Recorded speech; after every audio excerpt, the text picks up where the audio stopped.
Hi, Professor. This is my persuasive speech, and these are my audience members, my girlfriend Justine, my mom Laura, and my brother Tristan. I'll hand the phone to him. Thank you. All right, and this is my persuasive speech. All across the country, our most important institutions are facing a serious threat, but we can help. The beloved American library system is under attack, with the rising threat of mass book bans and defunding weighing heavily on its back. Today, I will be discussing the rise of book banning in America, where these bans are coming from, and what we can do to support our libraries. Public libraries hold an undeniably important and meaningful place in cities and communities across the nation, and we must come to their defense.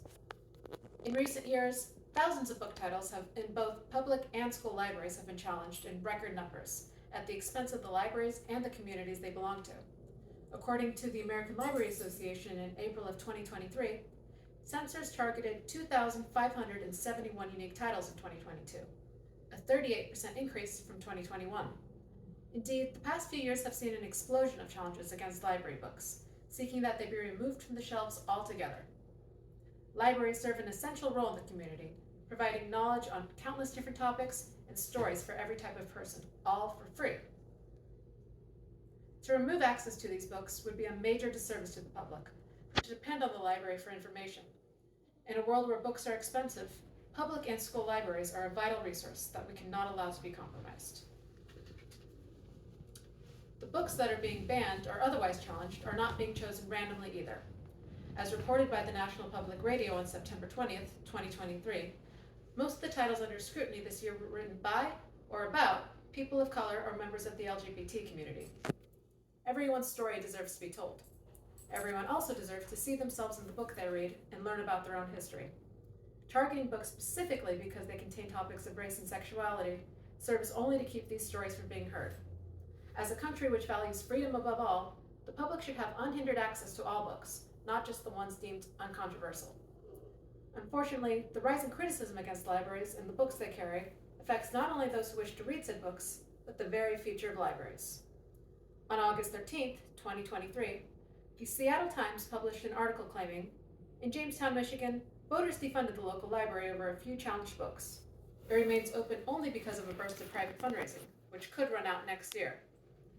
The Library of Jamestown is far from alone in facing this issue, and many libraries are under threat of defunding amidst the recent book banning controversy. This is devastating news, as libraries not only provide books and other forms of media. Most libraries in America also provide free services such as internet access, career centers, voter registration, and the list goes on and on. Importantly, libraries are also a rare space where the public can gather and socialize comfortably without the barriers of spending money. Libraries are truly a cornerstone of the community. Clearly, the rise of book banning in America is one that deeply affects its citizens.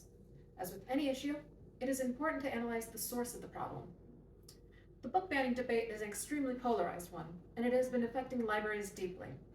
As the New York Times put it on September 21st, 2023, book removals have been increasing around the United States for more than 2 years, beginning with the rise of parents' rights groups that formed during the pandemic to challenge COVID restrictions, and then what materials their students were exposed to in schools. These groups are often privately funded and consist mainly of parents concerned about what books their children may have access to. In order for groups like these to challenge the books they wish to ban, they have lobbied state legislators for new policies that make it easier for them to succeed.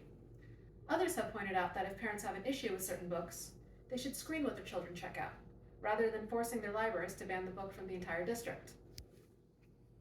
In addition, librarians have felt additional pressure from parents' rights group, who have begun to attack their very existence. As interviewed by NBC News in September of 2023, one such parents' rights group in Washington State was quoted, "The public library is an irretrievably compromised entity, and it needs to be removed from our midst."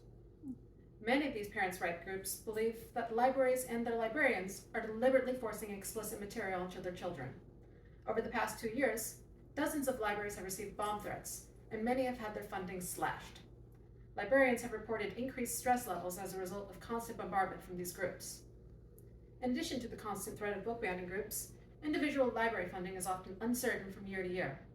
On January 14th of 2023, the Huffington Post reported, library supporters and patrons in Craighead County, Arkansas said they were taken aback when the defunding the library ended up on the ballot in November of 2022. That measure ended up passing, and that library lost half of its entire funding for 2023. As a result, a third of its employees were laid off, and the budget for buying new materials and other books was dramatically shrunk. This was not a one-off occurrence. In many states, there is no dedicated funding placed specifically aside for libraries, so the amount libraries receive differs dramatically from year to year. Libraries have taken several hard hits in recent years, and a push to ban huge swaths of books is in the center of it all. However, there is still hope for the public library.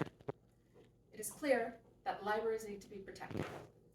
As reported by the National Institute of Museum and Library Services in June of 2021, the Public Libraries Survey examines when, where, and how library services are changing to meet the needs of the public. These data, supplied annually by public libraries across the country, provide information that policymakers and practitioners can use to make informed decisions about the support and strategic management of these libraries. The data they collect looks at how much and how often each library is used. To help support your local library, we should all get library cards and use our library's resources to the fullest. This is an easy step we can all take to help ensure that libraries get the funding they deserve. On a local level, there is more we can do by making sure our libraries get the funding they need. In August of 2021, the California State Library detailed the results of their yearly survey.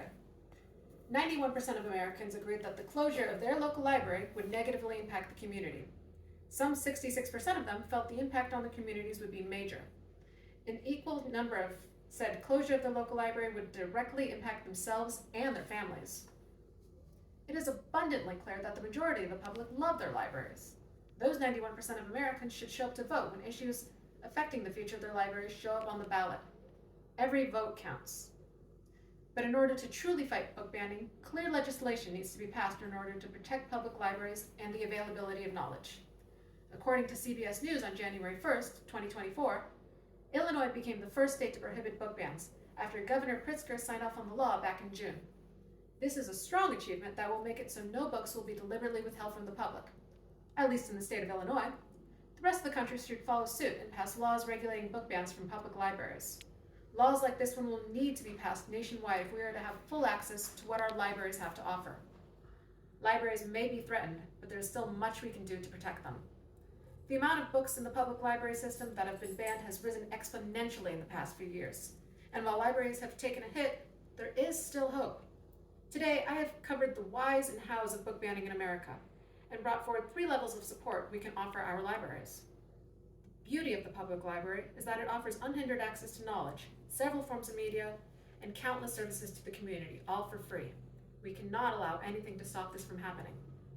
Book banning in our public libraries must be stopped, as after all, they ultimately belong to the public, who should be able to make their own decisions about what they'd like to read, without unjust censorship. It is time to give back to the libraries who have given so much to us. That's my speech. Nice.